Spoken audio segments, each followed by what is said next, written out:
Assalamualaikum warahmatullahi wabarakatuh. Ketemu lagi dengan saya Isom. Di sini kita akan lebih masuk lagi ke dalam penjelasan mengenai wakaf uang. Tema hari ini adalah deskripsi proyek wakaf uang. Sebelum jauh kita bahas, kita perlu juga melihat undang-undang yang ada terkait dengan wakaf uang ini, yaitu di PP nomor 42 tahun 2006. Tepatnya adalah pasal 48 ayat 2 yang isinya pengelolaan dan pengembangan atas harta benda wakaf uang hanya dapat dilakukan melalui investasi pada produk-produk lembaga keuangan syariah dan instrumen keuangan syariah. Dari pasal tersebut ada dua hal, yaitu investasi dan mitigasi. Jelas, karena wakaf uang ini sifatnya adalah tidak boleh berkurang. Yang bisa dilakukan adalah pengelolaan hasil dari wakaf uang tersebut.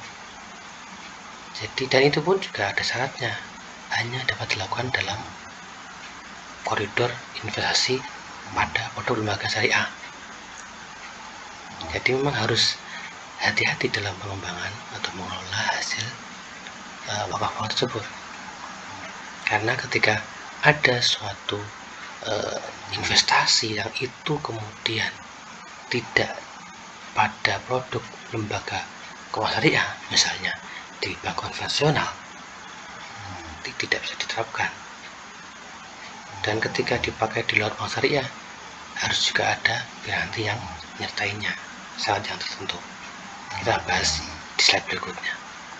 Mungkin jelas ada hal yang perlu dijadikan highlight, yaitu wakaf uang ini yaitu hanya dapat dilakukan melalui investasi syariah. Ini sudah harga mati, ya, tidak bisa ditawar-tawar lagi. Karena juga biar juga ada mitigasi risiko dari investasi. Yang namanya investasi itu bisa jadi mengandung kerugian. Nah, dalam hal ini karena ini adalah wakaf uang, jadi sebisa mungkin harus ada backupnya, ada penjaminnya. Itu memitigasi risiko dari investasi tersebut. Kemudian pasal yang kedua dari pembahasan hari ini adalah 48 ayat 5. Itu isinya adalah pengelolaan dan pengembangan atas harta benda wakaf uang yang dilakukan dalam bentuk investasi di luar bank syariah harus diasuransikan pada asuransi syariah.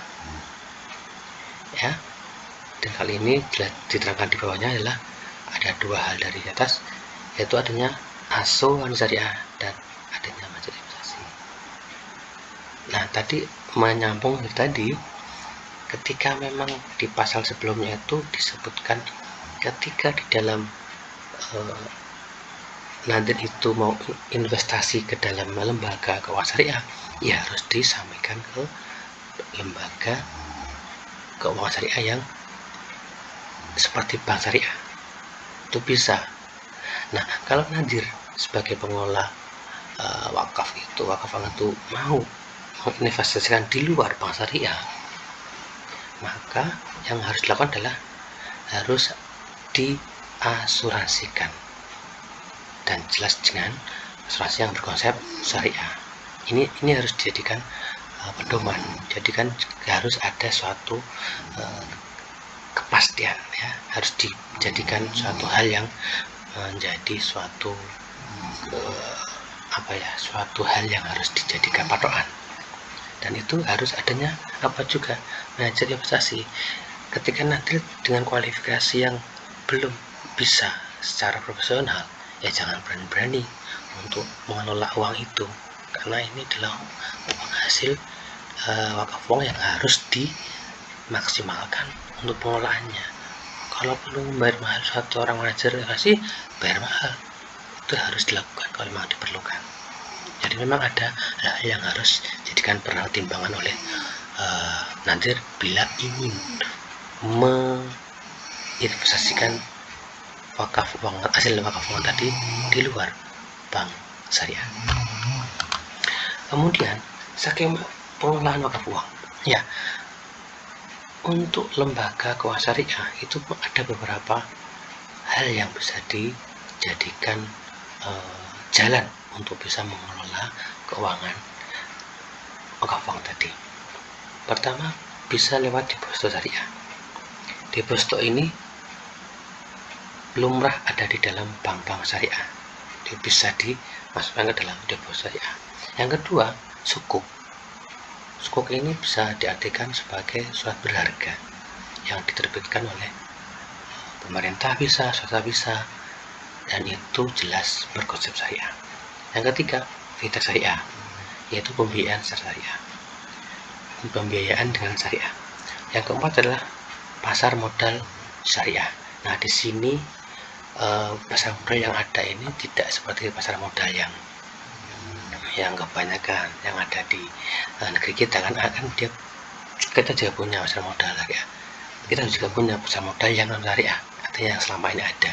Nah, khusus untuk pasar modal diperbolehkan tapi yang berkonsep syariah. Jadi nggak boleh sembarangan memang, karena ini adalah uang yang harus dikelola dengan sebaik mungkin.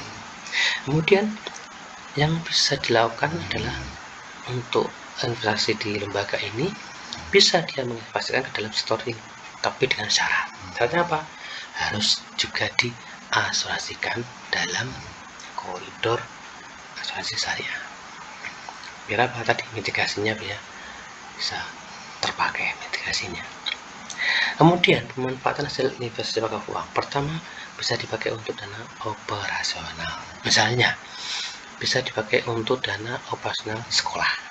Jadi ketika sekolah membutuhkan dana operasional sehari, bisa dipakai hasil pengelolaan ini bisa dipakai. Hasil pengelolaan wakaf uang itu bisa dipakai untuk dana operasional, kayak membeli kebutuhan dapur, karena untuk membeli untuk memenuhi minum dan gula, teh, kopi bagi para guru bisa dipakai ini, untuk fotokopi dan sebagainya bisa pakai ini, dana operasional ini.